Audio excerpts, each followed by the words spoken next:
더불어민주당 19대 국회의원 김현입니다. 외교안보통일자문위원 여러분들 모시고요. 당대표님 모시고 2차 회의를 시작하겠습니다.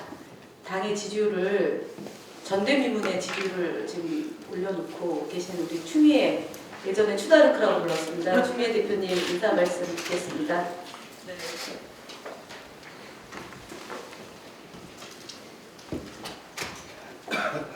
설날이 지난 지 얼마 안 됐고요. 11일이 정월 대보름입니다. 정유년 새해 더 건강하시고 복 많이 받으십시오.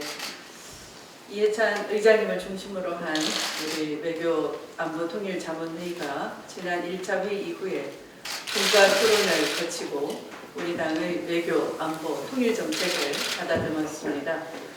국가의 위신을 바로 세우고 주권을 확립하라라는 국민의 명령에 따라서 애쓰고 계신 여러 자문위원님들께 진심으로 감사의 말씀을 올립니다. 외교안보 통일 모두가 블랙홀에 빠져 있습니다. 이 무능한 정권으로 인해서 동북아와 한반도에 경랑이 몰려오고 있음을 느낍니다. 한미 국방장관 회담이 얼마 전에 열렸습니다. 조급한 사드 배치 논란으로 외교적 갈등만 격화되고 중국의 경제적 보복 조치는 더욱 심해지고 있습니다. 2월 10일이면 개성공단 폐쇄가 만 1년이 되는 날입니다. 남북 교류의 마지막 연결고리라 할 수 있는 개성공단까지 폐쇄했던 박근혜 정권은 사실상 남북 관계를 제대로 다룰 능력도 의지도 없다는 것이 이미 드러났습니다. 한반도를 둘러싼 외교적 상황이 심각합니다. 청와대 외교안보수석이라는 분은 한가하게 대통령 탄핵을 비판하는 문자 메시지나 보내고 있는 정도입니다. 현재 외교 공백, 안보 공백 사태에 못지않게 아무런 책임의식도 느끼지 못하고 있는 새누리당은 더욱 문제를 할 것입니다. 외교 안보 위기를 타개하기 위해 보수 정권이 필요하다, 이런 황당한 주장마저 무책임하게 늘어놓고 있습니다. 말뿐인 안보와 힘없는 외교, 새누리당이 더 이상 국민을 우롱해서는 안 될 것입니다.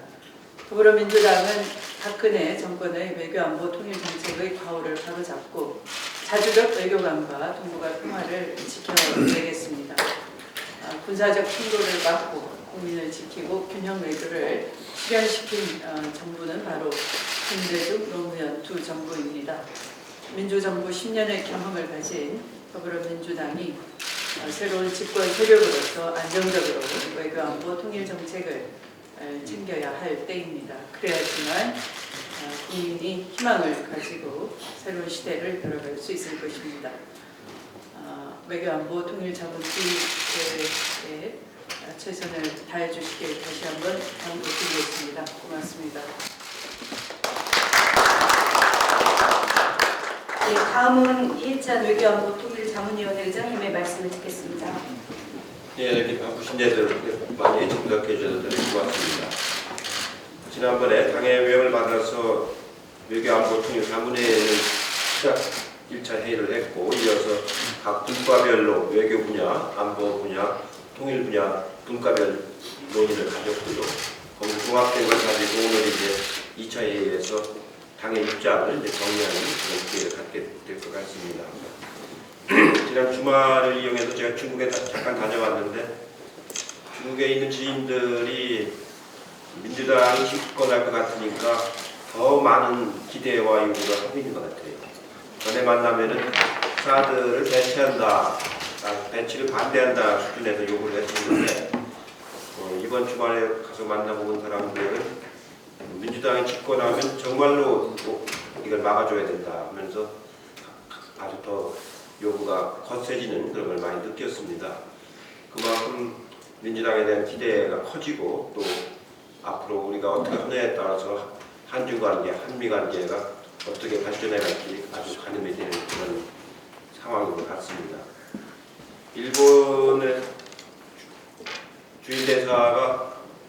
주한 대사가 지금 본국에 돌아가서 아직까지 돌아오지 않고 있는 초유의 사태가 좀 또 벌어지고 있고, 트럼프의 대외 외교 정책이 좀 어떻게 나올지 잘 모르겠습니다만 정말로 불확실한 것 같습니다. 특히 한국 문제에 대해서는 더더구나 그런 것 같아서 이번에 이제 대통령 선거가 언제 이루어질지 모르겠습니다만 이번 대선을 통해서 저희가 다시 집권을 해서 올바른 방향을 잡는 것이 매우 중요할 것 같습니다. 그동안의 각 분과를 통해서 얻어진 결론은 우선은 가장 중요한 것이 튼튼한 안보, 가장 중요한 것이 튼튼한 안보고 다음에 동북아 평화 협력 외교를 우리가 능동적으로 하는 것이 중요하고 남북 경제 교류 협력을 활발하게 하는 것이 매우 중요하다 이런 생각을 정리가 됐습니다. 그래서 튼튼한 안보를 위해서는 국방 예산을 GDP의 3%까지 증액을 해서 KMD를 조기에 구축을 하고 군 현대화 간부 비율을 증대하는 국방 계획을 완수하는 것이 매우 중요하다는 게 안보분과의 입장이고요.